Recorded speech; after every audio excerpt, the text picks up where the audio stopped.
បាទជំរាបសួរបងប្អូនទាំងអស់គ្នាថ្ងៃនេះយើងមកជជែកនឹងនិយាយអំពីហេតុអ្វីបានជាប្រទេសសហរដ្ឋអាមេរិកធ្វើការវាយប្រហារមកកាន់វេណេស៊ុយឡាដោយទ័ពអាកាសហើយថែមទាំងចាប់ប្រធានាធិបតីលោកនីកូឡាស់ម៉ាឌូរ៉ូនិងភរិយារបស់គាត់ទៅសហរដ្ឋអាមេរិកដើម្បីធ្វើការកាត់ទោសនៅឯទីក្រុងញូវយ៉កហើយហេតុអ្វីបានជាមានព្រឹត្តិការណ៍នេះកើតឡើងនៅដើមឆ្នាំ2026នេះយើងទៅដឹងលម្អិតទាំងអស់គ្នាបាទកាលពីថ្ងៃទី3ខែមករាឆ្នាំ2026ហ្នឹងគឺសហរដ្ឋអាមេរិកបានធ្វើការវាយប្រហារដោយយន្តហោះនិងមីស៊ីលទៅលើគោលដៅយោធានិងស៊ីវិលមួយចំនួននៅក្នុងប្រទេសវេណេស៊ុយឡារួមទាំងនៅរដ្ឋការ៉ាកាសផងដែរប្រធានាធិបតីអាមេរិកលោក Donald Trump បានប្រកាសនៅលើបណ្ដាញសង្គមថាប្រតិបត្តិការនេះគឺជាការវាយប្រហារទង់ជ័យធំ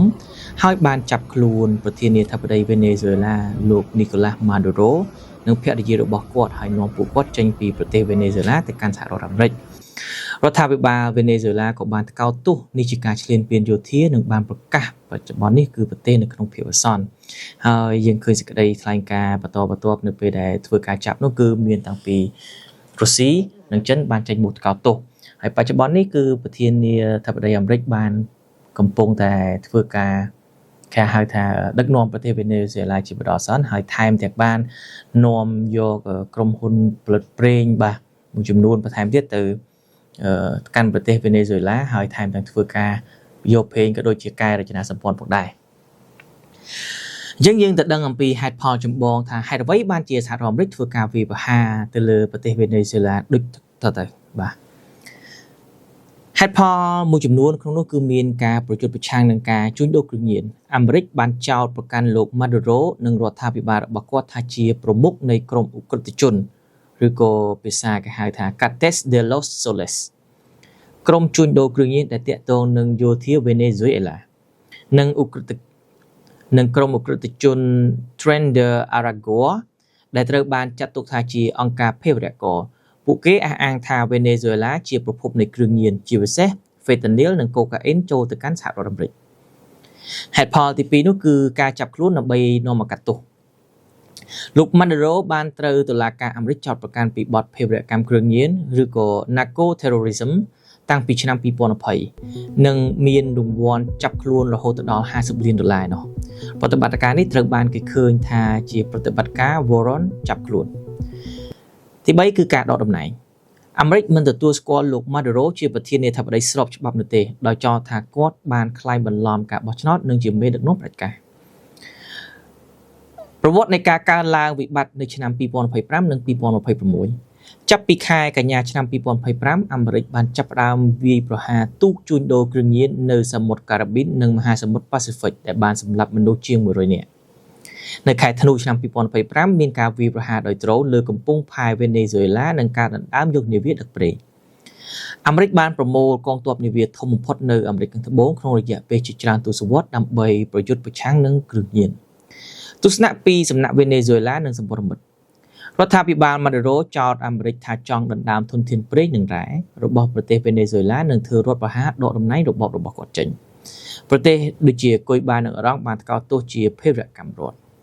ហើយនេះគឺជាព្រឹត្តិការណ៍ថ្មីបំផុតដែលនឹងកំពុងវិវត្តបន្តបន្ថែមទៀត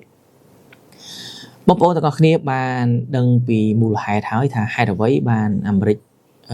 ធ្វើការវាយប្រហារហេតុផលរបស់អាមេរិកនោះគឺដោយសារតែឧក្រិដ្ឋកម្មគ្រឿងញៀនតែអ្នកវិភាគក៏ដូចជាអ្នកតាមដានភូមិសាស្ត្រនយោបាយថារឿងនៅពីក្រោយហ្នឹងគឺមិនមែនរឿងភេរវកម្មគ្រឿងញៀននោះទេគឺជារឿងតាក់ទងជាមួយនឹងផលប្រយោជន៍ពួកយើងដឹងថាវេណេស៊ុយឡាគឺជាប្រទេសដែលមានប្រេងកាតធំជាងគេច្រើនជាងគេលើពិភពលោកទី1ទី2គឺប្រទេសវេណេស៊ុយឡាគឺមានគេហៅថាសម្ព័ន្ធមិត្តល្អជាមួយនឹងរុស្ស៊ីក៏ដូចជាចិនដែលយើងដឹងហើយថាភូមិសាស្ត្រនៅវេណេស៊ុយឡាគឺជាស្ថិតនៅក្នុងទ្វីបអាមេរិកខាងត្បូងឬក៏យើងនិយាយភាសាសាមញ្ញថាជាអាមេរិកឡាទីនដូច្នេះការដែលចិននិងរុស្ស៊ីមកធ្វើការសម្ព័ន្ធមិត្តក៏ដូចជារកស៊ីជាមួយប្រទេសដែលជាបណ្ដារដ្ឋនៅក្នុងអាមេរិកឡាទីនគឺមិនមែនជាអ្វីដែលសហរដ្ឋអាមេរិកចង់ឃើញចង់បាននោះទេ ដូច្នេះការដែលអាមេរិកធ្វើបែបនេះក៏ដូចជាការគំរាមមួយទៅដល់ប្រទេសដែលជាប្រទេសទៀតនៅក្នុងអាមេរិកឡាទីនមកដែរហើយថ្មីនេះគឺលោក Donald Trump បានថាប្រធានាធិបតីលោកកូឡុំបៀជាប្រធានាធិបតីដែលញៀននឹងគ្រឿងញៀនហើយផែនការបន្ទាប់ថាតើជា target បន្ទាប់របស់អាមេរិកឬយ៉ាងណានោះយើងទៅតាមដានទាំងអស់គ្នាបន្ថែមទៀតជាមួយគ្នានេះដែរតកតងជាមួយនឹងតំបន់ Greenland ដែលអាមេរិកបានធ្វើការថ្លែងថាមិនយូរមិនឆាប់គាត់នឹងធ្វើការយកតំបន់ Greenland បន្ថែមទៀតតែយើងដឹងហើយថា Greenland គឺជា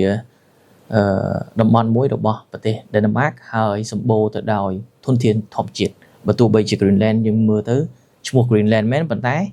សិតតែតកក៏ដោយនេះគឺជាព័ត៌មានខ្លីសម្រាប់បងប្អូនតែតាមដានក៏ដូចជាវិនិយោគទៅលើតម្លៃហាងឆេងមាសតម្លៃប្រេងភាគហ៊ុនក៏ដោយនៅដើមឆ្នាំ2026នេះគឺមានព្រឹត្តិការណ៍ធំបើកឆាកភ្លាមគឺថ្ងៃទី3មករានេះគឺមានការវាយប្រហារដ៏ធំមួយក្នុងប្រវត្តិសាស្ត្របើយើងក៏លេចទៅមើលឆ្នាំ2025វិញនៅចាប់ផ្ដើមនៅពេលដែលលោក Donald Trump ឡើងថ្លៃទៅជាប្រធានាធិបតីកាលពីខែមេសាមកគឺពេលដែលគាត់កាន់ជាប្រធានាធិបតីពេញច្បាប់គឺគាត់ចាប់ផ្ដើមមានសង្គ្រាមពន្ធគយឬក៏គេហៅថា reciprocal tariff ដែលបណ្ដាប្រទេសលើពិភពលោកមានគេហៅថាផលប៉ះពាល់ខ្លាំងបាទហើយធ្វើឲ្យបណ្ដាប្រទេសតូចក៏មានផលវិបត្តិសេដ្ឋកិច្ចផងដែរនេះគឺជាបង្កឡើងដោយលោក Trump បន្ទាប់ពីសង្គ្រាមពន្ធគយមកយើងឃើញមានបណ្ដាប្រទេសជាច្រើនទៀតទាក់ទងជាមួយនឹងសង្គ្រាមពាណិជ្ជកម្មសង្គ្រាមស៊ីវិលក៏ដូចជាសង្គ្រាមនៅតាមតំបន់ព្រំដែនហើយនៅដើមឆ្នាំថ្មីនេះមានសង្គ្រាមថ្មីទៀតគេហៅថាសង្គ្រាមហិរញ្ញវត្ថុតើវានឹងចេញរូបរាងបែបណានោះយើងនឹងទៅតាមដានបន្តទៅថែមទៀតហើយនេះគឺជាព័ត៌មានសេដ្ឋកិច្ចសំខាន់មួយដែលបងប្អូនទាំងអស់គ្នាគួរតែយកចិត្តទុកដាក់មុននឹងការវិនិយោគមិនថាតម្លៃមាសឬក៏តម្លៃប្រេងទេគួរតែតាមដានព័ត៌មានឲ្យបានច្រើនហើយជាពិសេសផងនោះបើបងប្អូនពេញចិត្តនឹងវីដេអូរបស់ខ្ញុំកុំភ្លេចចុច like និង subscribe ហើយតាមដានវីដេអូរបស់ខ្ញុំទាំងអស់គ្នាដោយសារតែខ្ញុំតែងតែពំនាំយកព័ត៌មានសេដ្ឋកិច្ចសំខាន់ក៏ដូចជាសូចនាករពួកកត្តាទាំងអស់ដើម្បីជួយជូនបងប្អូនទាំងគ្នាក្នុងការវិនិយោគក៏ដូចជាការជួញដូរ